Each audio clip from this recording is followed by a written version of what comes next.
তাড়াতাড়ি পাঠা দেন। একটু হেল্প চাচ্ছি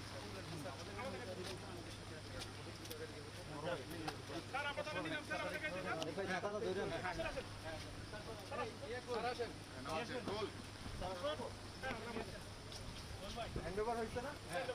হ্যান্ডওভার কমপ্লিট ভাই দেখি আচ্ছা ঠিক আছে থ্যাংক ইউ